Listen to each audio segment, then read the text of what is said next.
အားလုံးပဲမင်္ဂလာပါမြန်မာမိုင်း logic channel ကနေပြန်လဲကြိုဆိုလိုက်ပါတယ်ခင်ဗျာဒီလိုအခြေအနေမျိုးကြုံမှုမှာပါညတကောင်ကြီးမှာစိတ်ကူးသစ်တွေရလာတယ် motivation video တွေကြည့်ပြီးတက်ကြွလာတယ်ငါမနှက်ဖြန်ငါစပြီးစာဖတ်မယ် exercise လုပ်မယ်ဂျင်သွားကစားရမယ်ဆိုပြီးကိုဂရီတွေပေးလိုက်တယ်အဲ့ဒီချိန်မှာခင်ဗျားကကဘာကြီးကိုတောင်ပြောင်းလဲပြစ်နိုင်တယ်လို့ကိုထင်ရလောက်တယ်ဒါပေမဲ့မနှက်မိုးလင်းတော့အဲ့ဒီစိတ်လှုပ်ရှားမှုတွေဘယ်ရောက်ကုန်တာတော့မင်းညတက်ကြွခဲ့သမျှတွေဟာမနှက်ခင်းအလန်းတန်ကြနဲ့အငွေ့ပြန်သွားသလိုပဲအလုပ်စလုပ်ဖို့ motivation ကမရှိတော့ဘူးဒါခမရရဲ့စိတ်သက်ပျော့ညံ့လို့မဟုတ်ပါဘူးတကယ်တော့ motivation ဆိုတာခမရကိုအလုပ်ပြီးအောင်ကူညီပေးမဲ့အရာမဟုတ်လို့ပါဒီကနေ့ဗီဒီယိုမှာတော့ကျွန်တော်တို့ဘာကြောင့် motivation တစ်ခုရဲနဲ့အလုပ်မဖြစ်တာလဲ motivation တက်အစာပေါင်းများစွာပိုစွမ်းတဲ့စနစ်တစ်ခုကိုဘယ်လိုတည်ဆောက်မလဲဆိုတာအပြစ်မှုဝိုင်းဆိုင်ရာစိတ်ပညာရှုထောင့်ကနေရှင်းပြပေးသွားမှာဖြစ်ပါတယ်ဗီဒီယိုအဆုံးမှာခမရဘဝကိုပြောင်းလဲပေးမယ်လက်တွေ့ကျတဲ့နီလန်းသုံးခုကိုလည်းမျှဝေပေးသွားအောင်မှာမလို့အဆုံးထိကြည့်ရှုဖို့ဖိတ်ခေါ်အပ်ပါတယ်ခင်ဗျာဘာလို့ motivation ကကြာရှည်မခံတာလဲစိတ်ပညာအရပြောရရင် motivation ဆိုတာအုံနောက်ထဲက dopamine spike တစ်ခုပါပဲဆိုလိုတာက dopamine တက်တွေရုတ်တရက်စောင့်တက်လာတာမျိုးပါခင်ဗျာစိတ်ကူးရင်လိုက်တဲ့အခါဒါမှမဟုတ်အောင်မြင်တဲ့သူတယောက်ကိုကြည့်လိုက်တဲ့အခါခင်ဗျာအုံနောက်ကအောင်မြင်မှုကိုကြိုတင်ခံစားလိုက်ရလို့ dopamine တွေထွက်လာတာပါဒါဟာယာယီစိတ်ကြွစေးတစ်ခုတောက်လိုက်ရတယ်လို့ပါပဲပြဿနာကဒီ dopamine ဆိုတာကုံဆုံးလွယ်တဲ့လောင်စာတစ်ခုပါခင်ဗျာတကယ်တမ်းအလုပ်စလုပ်ရမယ့်အချိန်တကယ်တမ်းပင်ပန်းလာတဲ့အချိန်မှာအဲ့ဒီဓာတ်ကမရှိတော့ပါဘူးဒါကြောင့်အလုပ်တစ်ခုကို motivation ရှိမှလုပ်မယ်လို့စောင့်နေတာဟာလေးတိုင်းမှခီးသွားမယ်လို့စောင့်နေတဲ့ရွက်လီတစ်စင်းလိုပါပဲ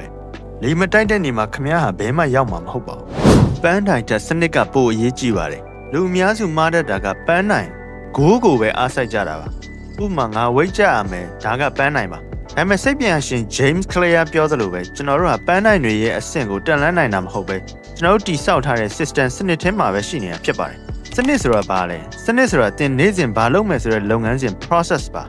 ပန်းတိုင်ကတင့်ကိုလမ်းကြောင်းပြပေးမယ်စနစ်ကသာတင့်ကိုခီးရောက်စေတာပါဥပမာတင်ကကျမ်းမှကြမ်းခံခြင်းနဲ့ဆိုရင်ဝိတ်10ပေါင်ကြာရမယ်ဆိုတဲ့ပန်းတိုင်ထက်နေ့စဉ်မိနစ်30လမ်းလျှောက်မယ်ဆိုတဲ့စနစ်ကပိုအရေးကြီးပါတယ်စနစ်ရှိတဲ့သူဟာ motivation ကိုမစောင့်တော့ပါဘူးအချိန်တန်အလိုလျောက်လုပ်ဖြစ်သွားတာပါနောက်တစ်ချက်က friction လို့ခေါ်တဲ့ပုတ်တိုက်မှုပါကျွန်တော်တို့အုံနောက်ကအလုပ်တစ်ခုလုပ်ဖို့အတွက်အားစိုက်ရတာများလေအဲ့ဒီအလုပ်ကိုရှောင်ဖို့စူးစမ်းလေပါခင်ဗျားကမနက်ခင်းမှာစာဖတ်ချင်တယ်ဒါပေမဲ့စာအုပ်ကစာအုပ်စင်ထဲမှာပဲရှိနေတယ်ဖုန်းကတော့အိယာဘေးမှာရှိနေတယ်ဆိုရင်တင့်အုံနောက်ကဘာကိုရွေးချင်မလဲတေးကြတာပေါ့ဖုန်းကိုပဲရွေးမှာပေါ့ဒါကြောင့်အပြစ်မှုပိုင်းဆိုင်ရာစိတ်ပညာမှာပတ်ဝန်းကျင်ဒီဇိုင်းအနေထား environmental design ကအရန်အရေးကြီးပါတယ်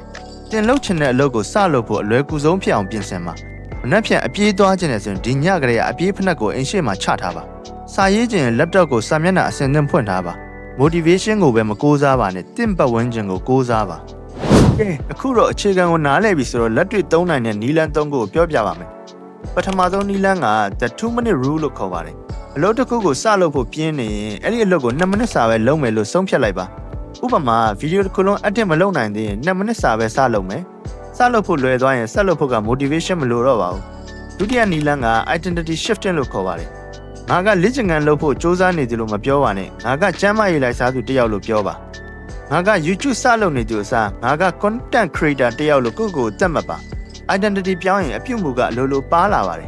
တတိယနီလန်းကတော့ don't break the chain လို့ခေါ်ပါတယ်ပြက်ကလေးမှာအလုံးလုံးဖြစ်တဲ့နေတိုင်းကြက်ချီကခတ်သွားပါအဲ့ဒီကြက်ချီကတန်းကြီးပြတ်မသွားအောင်ထိမ့်သိမ့်ပါဒါစိတ်ပညာအရခမားကိုဇွဲရှိစေမဲ့အားအကောင်းဆုံးနီလန်းပါစုံသက်အနေနဲ့ပြောချင်တာကအောင်မြင်တဲ့သူတွေဟာ motivation အမြဲရှိနေလို့မဟုတ်ပါဘူးသူတို့မှာခိုင်မာတဲ့စနစ် system တစ်ခုရှိနေလို့ပါ